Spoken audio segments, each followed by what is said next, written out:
No, it helps whenever I turn off the mute. Yep, that always helps. Anyway, tech gremlins aside, welcome everybody. It's good to see you. It's good to see you. This is the last episode of our Soul Bard workshops until, well, August, because Soul Care Sundays is back in July. See you in a bit.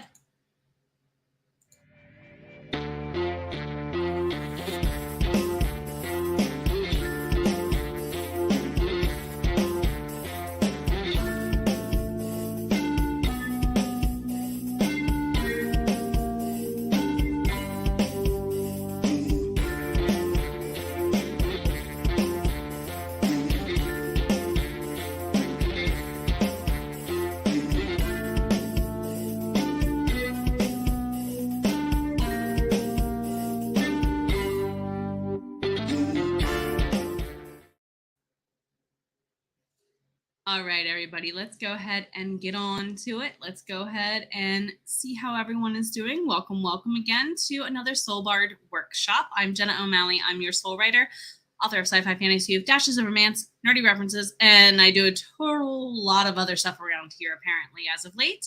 I do apologize if the allergies have my throat feeling a little froggy, but we're going to try and get to it. This is going to be the last workshop again before we go ahead and do Soul Care Sundays for the month of July, and then come back to the workshops for August and September. If you have a question, please go ahead and place it either in the chat box if you're here live, or on the replay, please put it in the comment box if I don't get to your question by the end. I do have some questions to start us off. Let's also go ahead and see who all is here. I see my dear friend Jess is visiting with us. Thank you for visiting that very timer video that's going to dictate what happens for the workshops in August and over in September. I'll go ahead and make those 4-ish workshops pre-recorded and all about how to use StreamYard, Canva, and DaVinci Resolve to get yourself up and running to run an AuthorTube channel. So thank you to everybody who supported this idea for that video that went out kind of on the fly earlier today. Pesky mute button. Yep, at least it got me tonight and not for Double Down Day, because Heart Breathing's writing community, who I host for, we are doing Double Down Day this weekend. Do not forget. Hello there, Brandy. It's good to see you. I hope you're doing well. All the hellos to everybody. So let's go ahead and get into some questions. I do have a few prepped ahead of time. I think these are just common questions that any writer or creative person who does script writing or blog writing or technical or business writing of any kind might have. At what point should I hire an editor? You noticed I listed all the different types of writing that you could need an editor for, depending on your project and depending on your writing skill. I, as an editor and as an English teacher in the past, have been asked to edit people's business plans, have been asked to edit IEPs because they are legally binding documents, believe it or not, on the federal level. And therefore, my first question becomes, well, how comfortable are you with editing? I myself can edit for others. I don't edit so great for myself, is what I'm trying to say. I know I need another set of eyes on my own work. If you are that kind of person, keep that in mind early in your process, okay? If you are fairly savvy at self-editing and you have taken the time to go ahead and really develop and hone your writing voice as an author, you may indeed not need an editor to do anything maybe other than a final proofread, especially if you decide to use beta readers or anything of that nature. Hello, Mr. Vlandus. It's good to see you. It's good to see you. Hope you're doing great, my friend.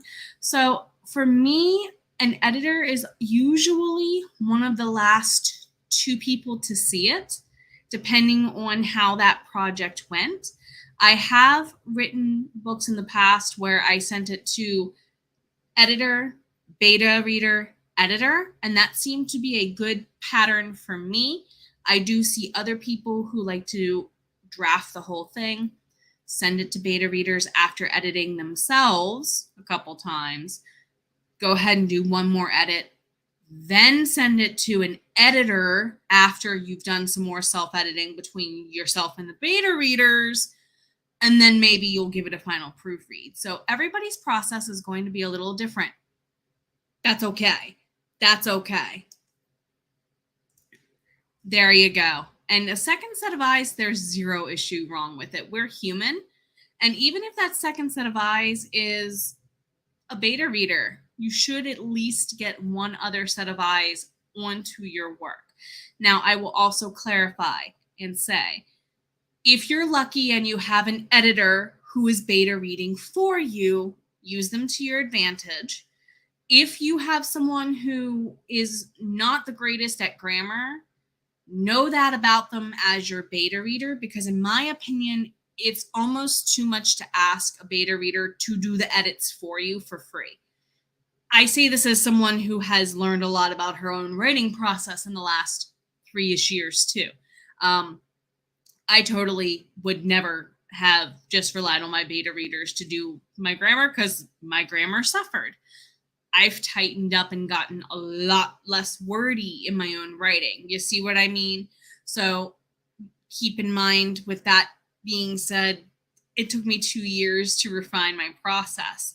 Are you always going to be refining this? When do I need an editor? Not really. Most of us, it takes us about a quarter or 2 or 3 to get through a longer project anyway, depending on what your investment time can be. So that might change over time as well. That definitely might change.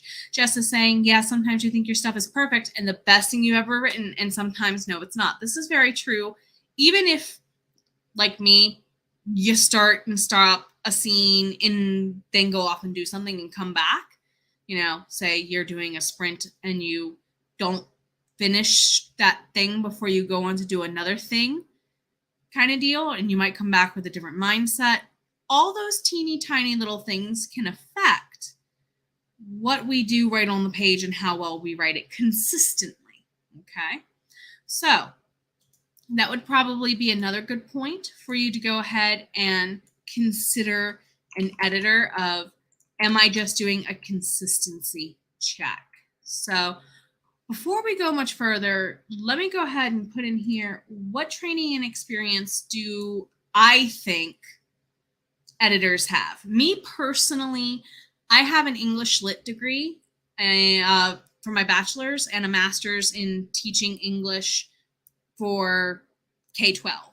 Plus, I've taken like an entire master's degree equivalent of Recred certifications on learning how to teach people to be better writers. So I have a very non-traditional education powering me as an editor, because I was a K-12 English teacher first and an editor second. I have always been a writing tutor, a writing coach outside of both my college and my K-12 experience. So I know what it's like to work with people one-on-one, pairs, small group, large group. Most editors probably have gone to school and gotten some sort of master's in writing somehow. Business writing, technical writing, creative writing, master of fine arts in writing, some sort of publishing masters. I see a lot of my fellow editors who have that kind of training to it. You might have somebody who is a professor at a college who does editing on the side. You might have somebody who worked at a marketing firm that got into editing through them, and that was kind of skills they picked up along the way. You could see a plethora of backgrounds into what makes an editor these days a credible editor. And notice how I worded that. I mean, zero slight to anybody who is an editor that is just really good at grammar. I don't slight you, because you probably have done a ton of reading to combat that, and a lot of other time investment that, those of us who have the degree can easily just show a piece of paper. That's a slight difference. So whenever you are picking an editor, if you decide to go with one, keep in mind what not only their experience is going to be, but more importantly, is that experience going to be on target to what you may or may not need them to do? Okay.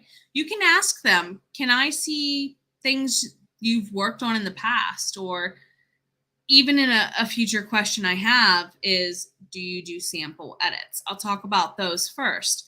I want to talk about what types of books or categories of editing are there. I personally work preferably with sci-fi, fantasy, romance, something in those kind of realms, because that's what I know. And that's, even as part of my literature degree, a lot of what I studied was either that or nonfiction. I literally have taught every single essay type there is to write out there for nonfiction, because I also taught during Common Core state standards. Your opinions about it aside, it taught me a lot of different ways to teach nonfiction and fiction writing in different ways that other developmental editors, which is the type of editor, might not have experience with. So you can almost have an editor for every genre, for every type of writing out there. You can have an editor who only does poetry. I'm sure there are people who prefer that because poetry is a completely different beast than novels, right? So what other types of categories of editing are there? I mentioned developmental editing. That's where you're literally sending it to an editor and say, it's half done. And you're like, I don't know where to fill in the plot holes. I'm not sure where my character's motives have run off to. Things of that nature would be worth considering, okay, for a developmental editor. Now, if you're like, my character development is solid, if you're like, my plot points are pretty on par and everything is like, I would say 85% or better, the majority of those areas are pretty good, then you might only need a copy or a line editor. They're going to start looking not just at the grammar. They're going to also start looking at things like, is the wording here profitable for you? Meaning, is there a shorter way we can say this to save you money if you're an overwriter like me? Or if you're an underwriter, what is missing? Do we need more narration? Do we need more dialogue? Do we need more internal thought, less internal thought? All that can be caught, if it was a tiny developmental thing, by those final copy and line edits, especially if you want to make sure you're keeping true to your genre. Or copy and line editors are also really good for catching things like, do I want to write this in British English? Or do I want to write this in Americanized English? For, do I use yous or not? Do I spell things a certain way or not? That can all be considered then. So do you offer, therefore, sample edits? Most credible, in my opinion, editors do offer sample edits. Hello, LaTanya. It's good to see you. If you have any questions about editing, of any kind of question about writing, let me know. Go ahead and pop it in the box. I'll do my best to answer it. And then I was going to say there are other interpretations of English, such as those down in the New Zealand area. Hi, Jillian. It's good to see you. Or in Australia, where they blend it. Like a friend of mine who lived in Japan, he learned English from a teacher who grew up, I believe, in Australia. And he said, we could never understand when to use a you and not. So keep that in mind. Keep that in mind. Hello, Katrina. It's good to see you.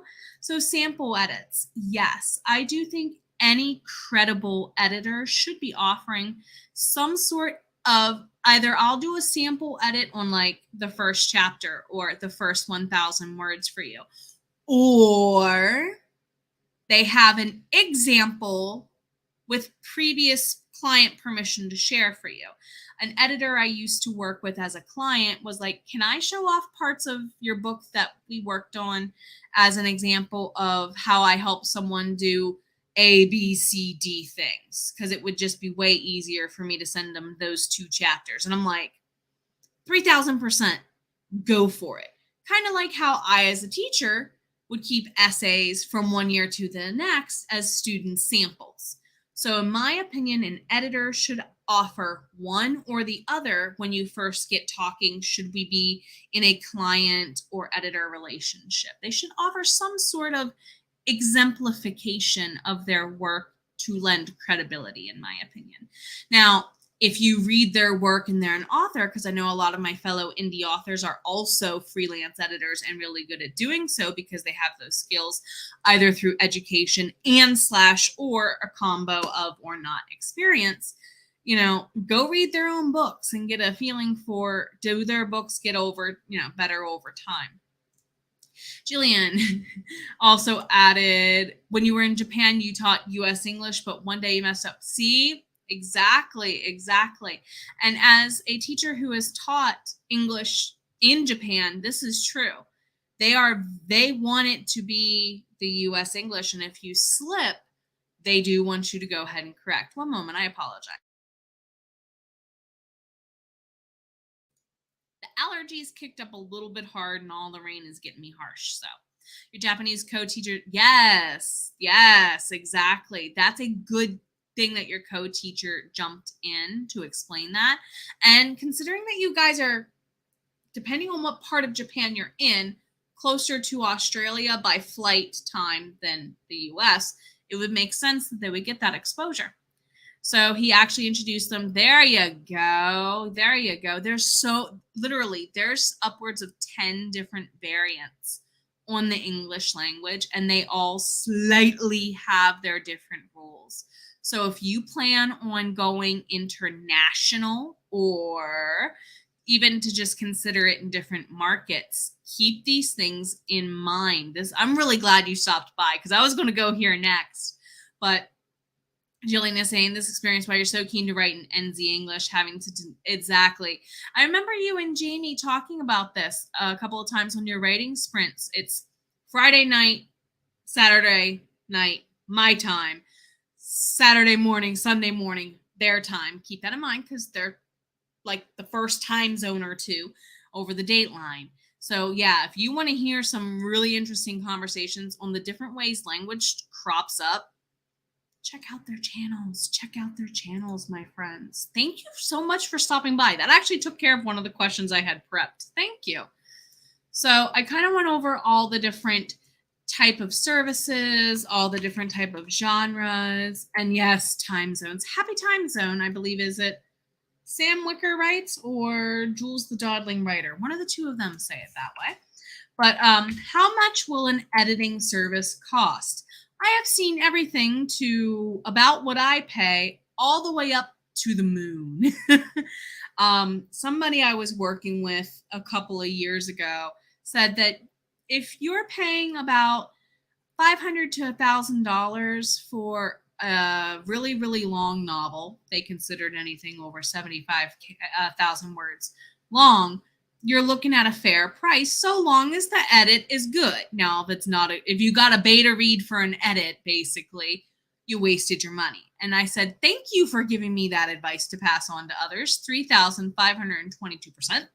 If you are paying for, 1,000 plus per edit, please make sure you're getting an in-depth edit.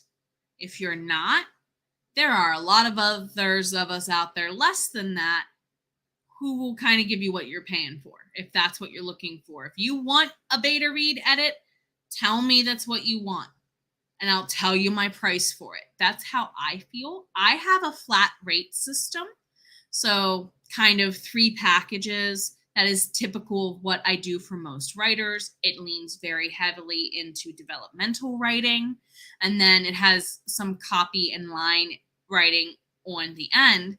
But most editors, and this is my traditional package, will charge you by the word. So the policy usually is whatever your word count total is on my side, according to whatever thing I use. I prefer to use Microsoft Word so I can do track changes. Whatever Word would tell me is your word count, multiply it by my per word rate. And it's like, depending on their experience, can be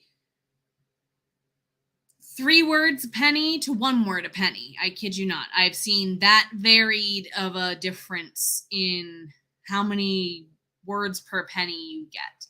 Because it is like you get a fraction of a penny per word is the calculation. So if you are like me and you're long-winded and you tend to have a manuscript that is done at the end of Camp NaNoWriMo anywhere between 50 and 100K plus words, you might want to self-edit before paying someone by the word to save yourself some money. Hint, hint, hint, hint, hint.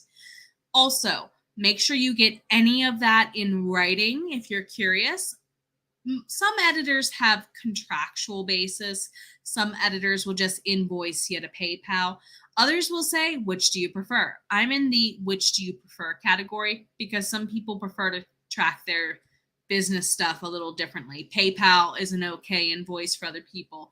They need something with company letterhead. You see what I mean? So keep in mind, not only are you the client and you can request those type of things, but if they don't offer, don't assume yes or no.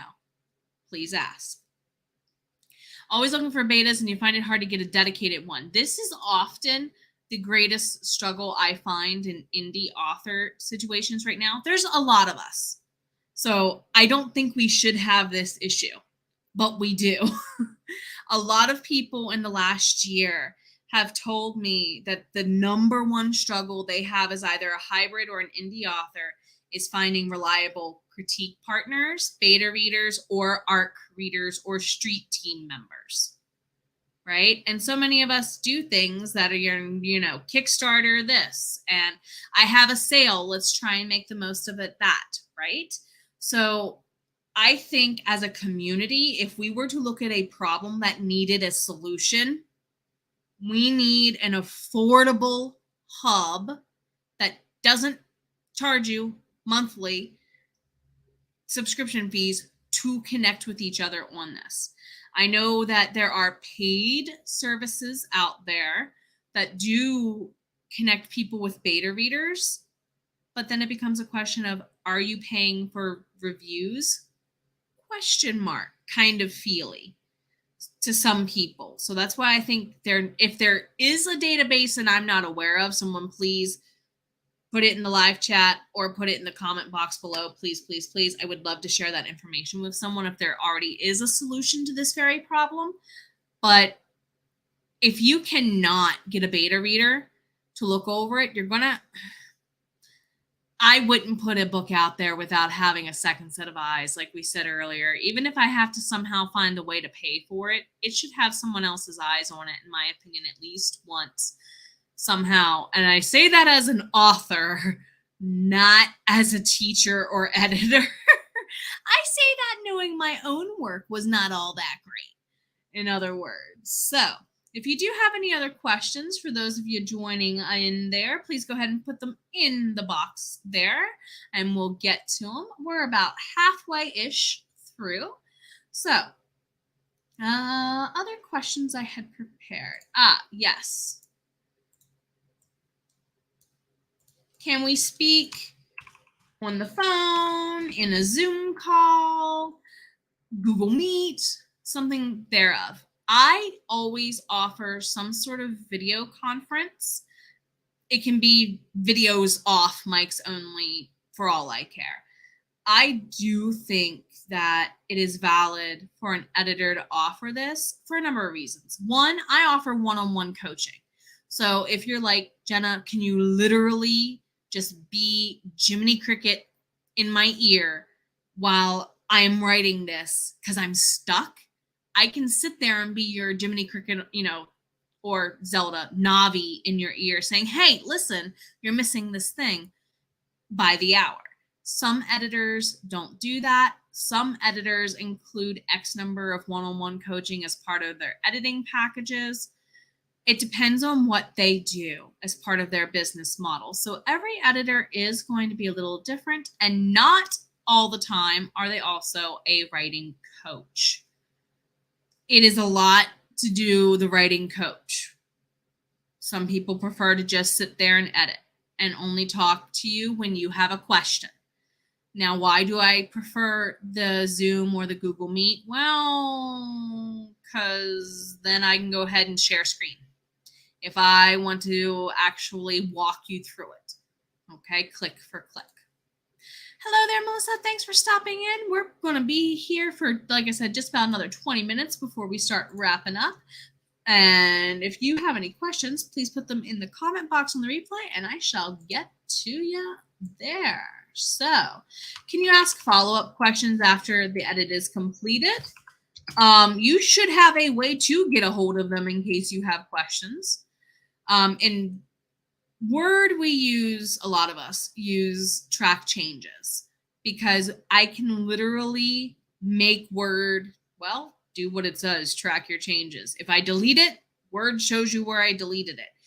If I do an insert, Word shows you where I do an insert. I can make comments to you. We can comment back and forth on a document if you want to share it to them through OneDrive or through Google Drive or however, Dropbox, whatever you plan to use. You have those options. And I often find that people do have questions of, hey, Jenna, when you were editing this, not completely coffee-nated, because it's not caffeinated around here, it's coffee-nated, let's get real. Whenever you're doing this, partially awake, what did you mean? And sometimes it's beneficial for them to be able to go ahead and, hop on a call with me or send me a screenshot of whatever it is they're looking at, like one of my clients did recently, and go, oh, yeah, here's what I meant. Okay?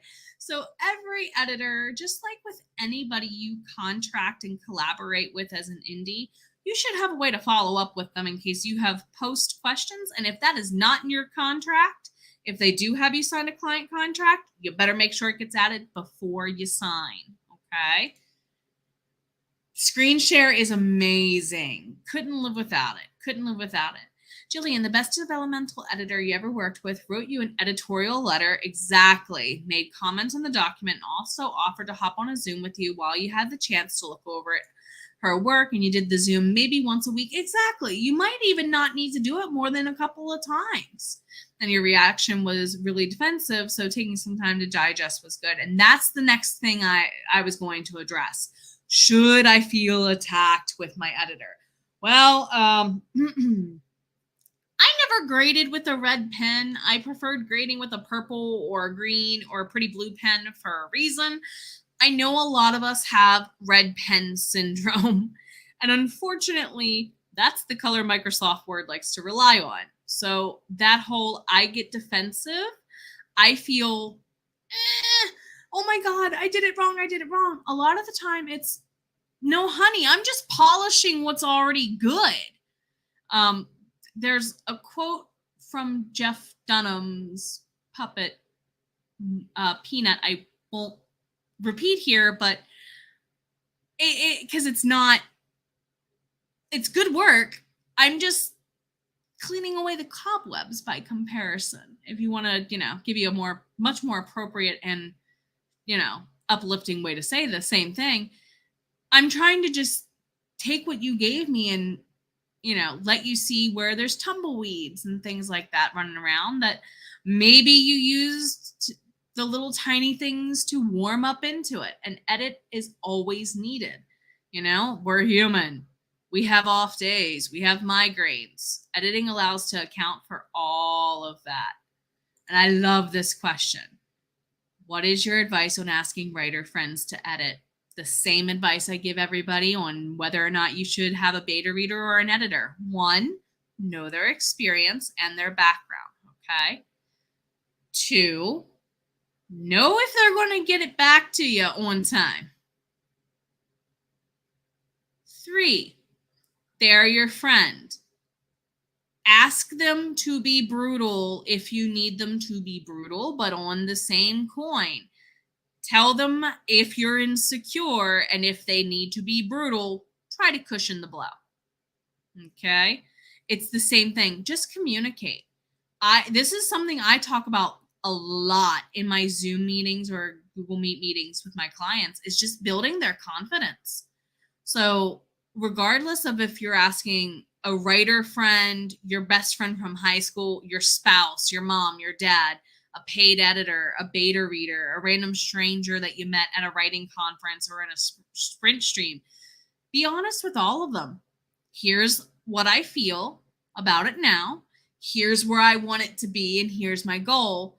I need you to A, B, C, D. Can you do that for me by blank date? Give them the whole info up front before they even have a chance to decide, do I want to do this thing or not? It gives them the opportunity to gauge, I have this amount of time and this amount of ability and spoons, to give you a matrix reference, to dedicate to this. Can I give them what they're asking? Do I have the same number over time even to give them their input? Hello, KL. It's good to see you. I hope you're doing great. So I would definitely just take it a conversation at a time, because some people, you might find in your writer friends an editor who you didn't even know was an editor because they only do it on occasion, right? They're not out that, like me, the last 3 years, I've been editing, but I'm just now making it known that I do it. I do a little bit here and there on the fly, and that's it. I just started building that. So you might be surprised to find out who can edit or beta read or arc read or street team or do whatever you need for you in your writing process collaboratively. Okay. It's a matter of asking and just being honest up front. Here's what I need. Can you help me? And if they say no, the perfect follow-up question is always, could you point me in the direction of someone who might be interested then? Because then it's no longer a closed conversation. Especially if it's a friend who says, no, and I really wish I could help. Could you point me in the could you redirect me? Is always a good follow-up question. Would you have a suggestion of where to go? Okay. Hello there, Heather. Speaking of another editor, hi, it's great to see you. Heather's one of those amazing freelance editors who I didn't know she was an editor until like 6 months into knowing her, put it that way. You were who I was thinking about when I'm like, it never hurts to ask. You would be surprised who actually edits. Katrina, there you go. Now, of course, it's a comfortable level. If you're comfortable saying, I have a history with A, B, C, D, and I tend to get defensive. If you want to be honest and just say, I need you to listen to me for like 5 seconds to give you this proposal, or probably longer than 5 seconds. You can, if they're a good friend and spouse, whomever, and if they are worth their weight in returning the honesty and the, in my opinion, vulnerableness, because you got to be vulnerable to ask for help like this. It hurts. It's scary. But once you get good at it, it starts to get less so. I'll say that. This is a good direction to go. And you know some friends who you can be straightforward with and not. And then you change. That's when I figured it out, sweetheart. That's when I figured it out, when you changed your channel name slightly before or after that you did the editing. I knew you did the authoring and the artisting. You are here on time, fellow wizard. It's good to see you, Rita. You are indeed here on time. For those of you all joining us, please go ahead and put your answer there in the box.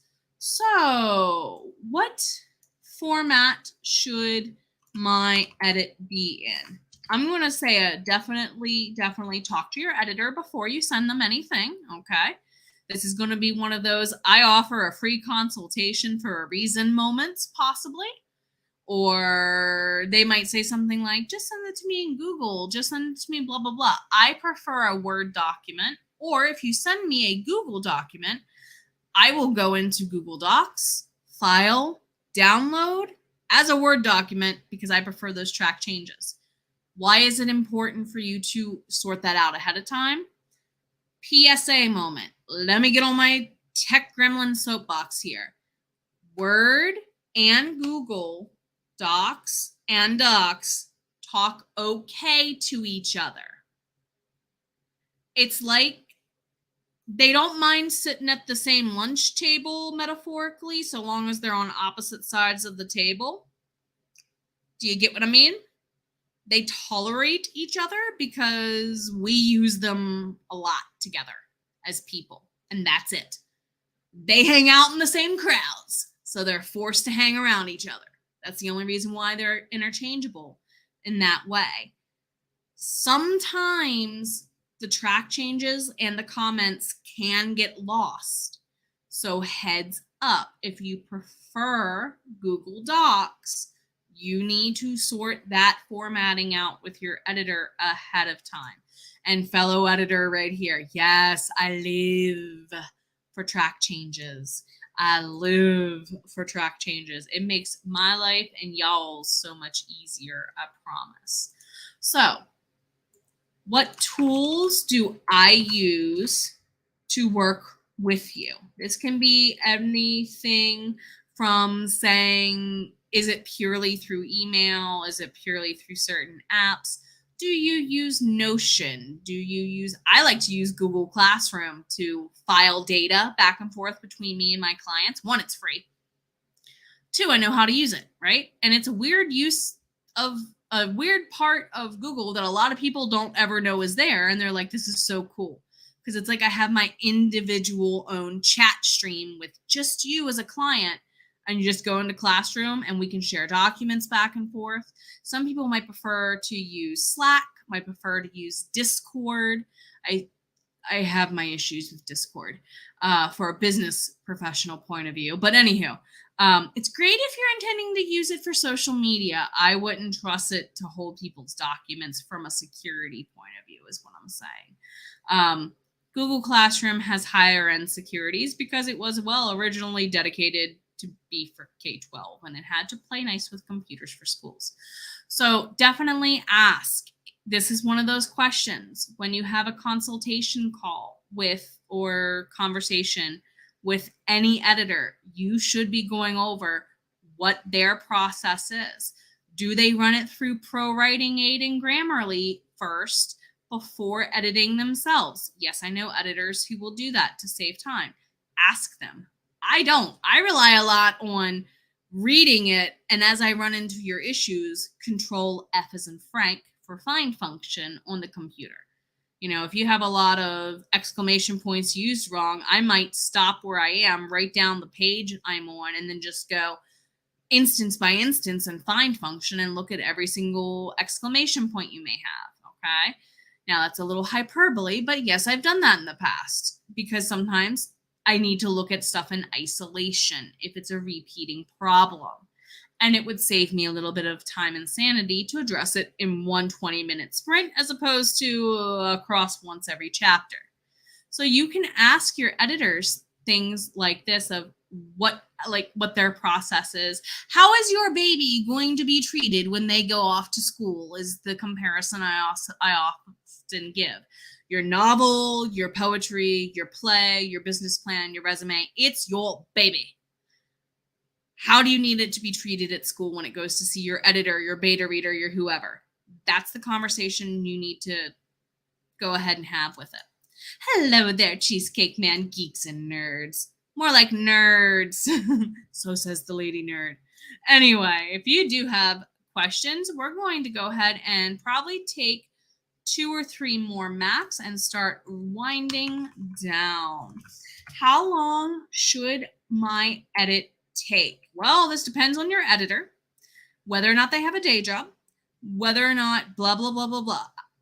I do the editing around my author stuff and around a day job, so I only carry a max of 5 to 10 clients. I know some editors who that's all they do outside of their own work is edit. Okay, my first editor for my original publication, that's what she did. Her primary function was editor first and then author second. So again, just take the time to ask them, be realistic, okay? If you need it by a specific date, we're talking you have a deadline. Your agent, your whomever needs it by XYZ, even if it's self-imposed deadline, you need to be clear before you pick them up. Therefore, I would say if you are looking for a new editor, 3 months out. Give yourself a good couple of weeks if you have the ability to do so, or a couple months out to give them a trial period. We'll talk. Am I full on clients right now? I have 2 slots open. I hesitate to admit that only because my day job's a little hectic right now. But I may have more slots opening toward the end of summer. If you want to consider me, thank you for asking that question there, Jess. You are welcome to go ahead and check out my website for it. I don't have that page preloaded in my document. One moment, please. I apologize. Is that the correct one? I wanted to make sure I gave you my editing packages tab, not my coaching tab, because they're different. So this is the newest page on my website. There might be some fixes. I still got to look over it another time. Heads up if you see grammar and typo errors is what I'm telling you. The editor will admit she sometimes still typos and that I am imperfect. That's okay. So the editing packages I have listed are up on that website, and there's a form at the bottom that says if you would like to schedule a consultation, go ahead and do so. Okay. And I am open to consultations right now, but I don't know what my client load looks like for the rest of the summer until the current project I'm working on at my day job. More about that in a couple weeks. Probably next week, maybe. Anyway, is ahead on the horizon. So thank you for asking, Jess. Thank you. So how long will that edit take? Be honest on what you need, and it can vary depending on your editor. I know I feel like if I were to get a dime every time I would say that, it'd be a lot of money, but we all don't run the same business. We kind of all run similar models. We kind of offer similar services, but we don't all operate in the same way. And none of us are wrong and none of us are right, are kind of the way I look at it that way. So what all can I help with in the writing process? Now, this is where you need to ask your editor, what other services do you do other than just editing? Myself, right now, I'm doing the editor and writing coach because I'm hoping to actually start offering classes on becoming a better writer, meaning geared towards people who were like, I love writing, but I flunked English in high school, or I love writing, but I was never that good at it because I had bad teachers. I taught in K-12 for 11 years. I know both of them are truisms. So I wanted to go ahead and kind of fill that niche for adults who need that, how do I get better at X, Y, Z? I may be offering classes on that in the future as well. So keep an eye out. But as far as like pitch letter and finding an agent, those are not services I offer. Why? I don't know any agents yet. Knock on wood. It's not the line of work I got my experience in. Now, if you're lucky to have someone who was a more traditional editor, they may have these services for you. I can help you write any kind of letter so long as I, research the correct form. Did we include everything on the checklist with it? Those kind of things I can help you with. Finding an agent, maybe not so much. So normally, as with on my writing and my coaching pages on my website, I do kind of list what you do get versus what you don't get. Most editors have similar, here's what I do, here's what I don't do lists. They're all going to be a little bit different, and that's okay. Some of us also offer, I can do your cover design, I can do your layout, I can help you get loaded into Ingram or walk you through how to do Amazon click for click as long as you do the clicking, right? There are some editors who offer that. Not all of us do. It depends on what our experience is. Keep that in mind.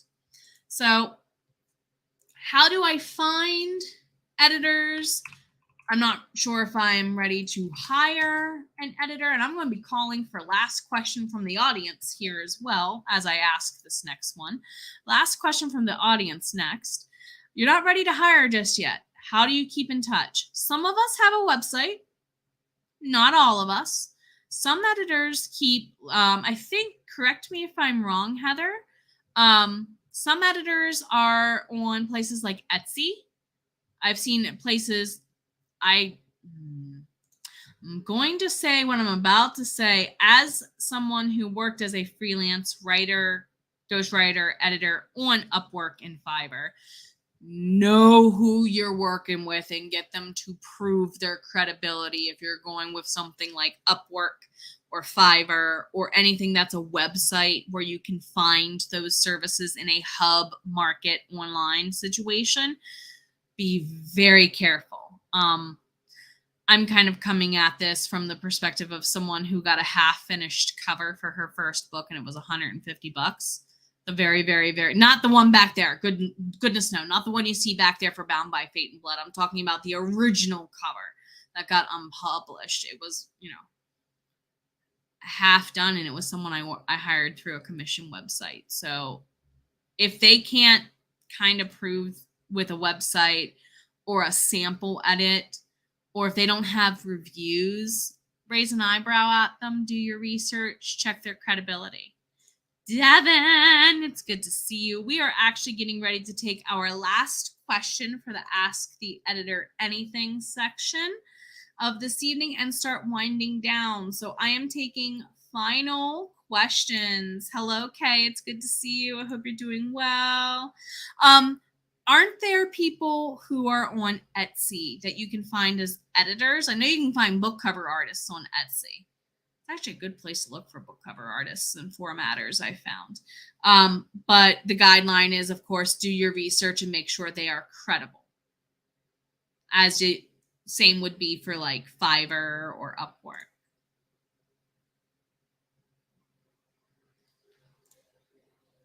Like I said, we are doing our final questions at this time, everybody.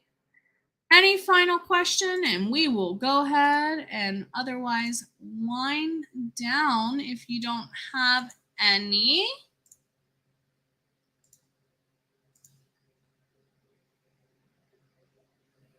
Possibly. I like that wording. Possibly. Like, I have a feeling I personally don't do it, but I think I've seen other people do it. Okay, I don't know if you can do it.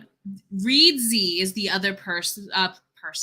Listen to me. Location online where you can find a list of credible writers, or editors rather. And there's also a lot of groups on Facebook. One of the groups that I belong to because of Heather, the neurodivergent writer and editor groups. Seek her out for more information on those, by the way.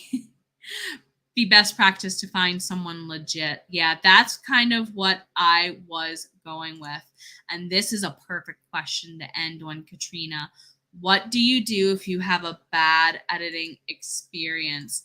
Thank you, Jillian. Thank you. What happens if you have a bad editing experience? Well, unfortunately, I have zero power as a contracting editor to go after someone who slights me on an international scale, unless I want to pay a lawyer to do it. And unfortunately, I hear it's true on the opposite end. Not all of us are LLC owning business owners. Some of us are just doing it freelance on the side as a hobby. So that's where the beauty of something like Upwork, supposedly in theory, the beauty of a hub like Upwork or Fiverr would be you can report, you can reclaim. And if you're not keen on using sites like that, because I will admit they are super hit or miss on whether or not you find someone who's actually going to do what they say they do. And I say that as someone who worked there and saw fellow editors do the bad thing that caused these experiences.